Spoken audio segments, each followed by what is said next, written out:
I'm in Chepstow to meet Oliver Heath, eco-designer, architect and television presenter. Oliver has been invited to look round a show flat of a new development being built just downriver from where I'm standing here and to share his thoughts on the project. So let's go and meet him.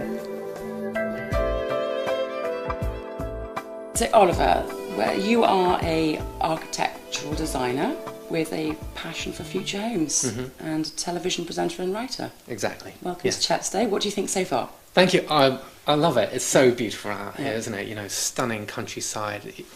The Severn Estuary is incredible. You know, the tidal range is kind of stunning. I live in a seaside town myself, and I used to teach windsurfing. I used to teach people about the tide, so I've got a bit of a geeky interest in kind of tidal ranges and things like that. So I'm just looking out the window here, thinking, wow, that's amazing. Yeah, and have you had a look around? Yes, well, I've been looking around the Severn Quay development, and I'm really impressed. I've got to say, I think the people of Chepstow are very lucky to have a development with this level of thought attached to it in the city. You know, because it could have gone in all sorts of other directions, but this looks like a really well thought out, thorough, well designed development. I'm impressed. Good, good. Here's some of the pictures of the footprint that has already been started, and I do think it's very attractive. What features have you seen so far that you particularly like? Well, some of the features that I really like, I mean, we're just looking at the picture here. Now, as I understand it, this is the section of the development that's facing directly onto Chepstow. So this is the first thing that the local residents will be seeing.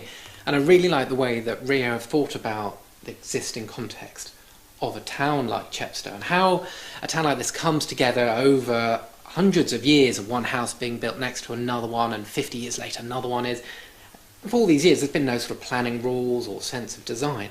And Rio have picked up on that and created this sort of sense of patchwork facade that is immediately charming, that has a sense of context with the rest of the town. I like the way that there's no single fixed roof line. You've got 1, 2, 3 roof lines here. The facades step backwards and forwards, suggesting that one house is built in relation to another, but not necessarily at the same time. There's different colours, different materials. Looking at the style of windows, you've got an equivalent sort of sash window frame. There's a sense that these were houses both designed to sit together, but also suggesting that they're integrating with the fabric of the rest of the town. And I think there's a great level of sensitivity there, and that is a great first impression for any development that says we're working with you as a town, not saying, hey, this is a great big new thing that you're just going to have to get used to. So I think a great level of sensitivity, and I like the way that the development then changes as it moves through to the waterfront. Oliver, what are your thoughts on the general effect a development like this will have on a town like Chepstow, a heritage town, and perhaps sort of examples of other similar towns that have had a new build like this, and how it affects the population of the town, and whether there's any integration with, you know, one doesn't want to see necessarily, you know, people buying these homes that only then go away, but they actually shop in Chepstow, use the facilities and the services of Chepstow. So the integration of the population, I'm concerned that is thought through. What do you think? Well, as far as the regeneration of Chepstow goes, there's obviously a massive opportunity here. You know, you've got the historic town, and then you've got the industrial section, which is sort of, from the pictures I've seen, have just been a bit of a blight and a missed opportunity. You know, so when you look at the stretch of the river and the opportunities that exist here, you know, that clearly there wasn't anything here that was maximising on connecting housing and the town to the river in this way. You know, lots of the rest has been taken up. So there weren't any other sort of brownfield sites that could be redeveloped. Yeah. And I think there is an opportunity. Chepstow seems to be a town that has a lot going for it. You know, fantastic countryside, great local makers and producers, fantastic local produce. The town is obviously a heritage town, so there's, you know, beautiful streets, a beautiful urban layout that's very charming, lots of mixture of ranges of ages of architecture with the stone gate and all the sort of winding streets. So it's immediately very charming. And I think there's always danger when a new development comes in with new architecture, modern architecture, that there is a mistrust of modern architecture.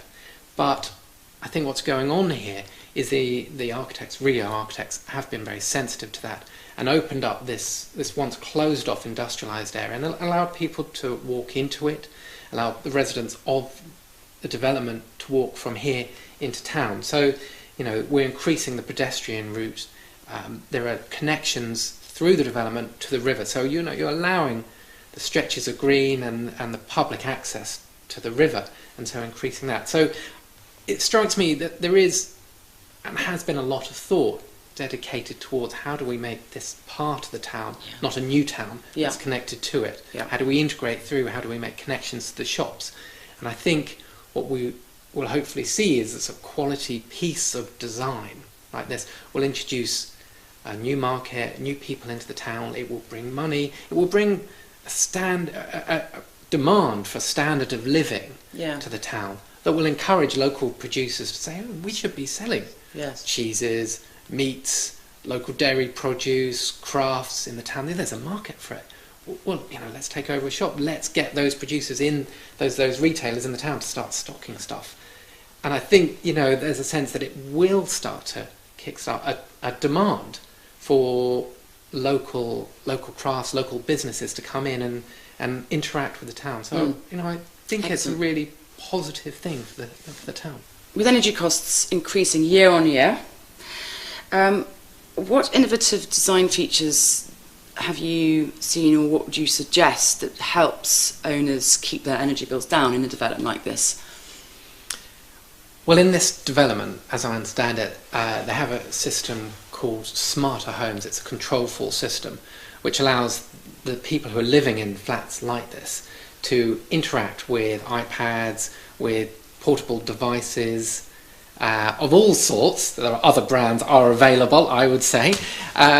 Connect with those, and so they can start to control the immediate environments within the homes. Now, if you put the residents in control, if you can allow them greater control over their environment. So when they leave home, they can just with touch button make sure all the lights are off, make sure that the heating drops down from, say, 21 degrees in the living space down to sort of 19 in the daytime. If you give people the opportunity to control that more, then you can start to reduce people's energy use and resource use. So what we need to be looking at is reducing gas usage for heating and hot water, electrical use by turning lights off and having efficient appliances, and water use.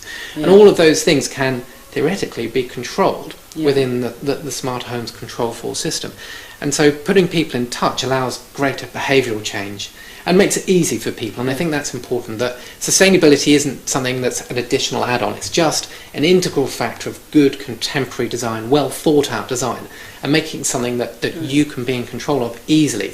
How do you see tell me about a design for a good living, practical living space? You know, sometimes these modern places have no storage. How do you see this happening? Well, I think when you design a home, you've got to integrate storage into it. And it's nice to see around the show floor here that there are lots of cupboards for clothes, for storage, for books, for things like that. So when I'd approach it, I'd look to put sort of 15 to 20% of the floor area as storage space for any room, so that you've got room to put the stuff away. And the things that are important to you have places to sit and to shine out so that they can express your own personality. But we all have increasing amounts of stuff, and I think many of us would actually like to have less, or at least have somewhere to put it. So storage is really fundamental. But equally, you know, a house is somewhere that should reflect yourself, your personality, your history, your interests, and it's nice to have a combination of open storage and closed storage, and, you know, places to put the pictures, the objects, the books, the things that speak about who you are. So it's, you know, it's a bit of a balance. We have to find ways of doing that and integrate that into the floor area. But it seems that actually the floor area of these flats are actually quite generous. So it does seem like there is space for, you know, real size furniture, for the clothes that we have, the books and the styling objects that we need. So it's a good combination of, you know, space for your furniture and space to hide the things you don't want to see, and leaving space for the things that mean something to you. Yeah. Well, I think this has been absolutely wonderful. Very interesting, very enlightening, very inspiring.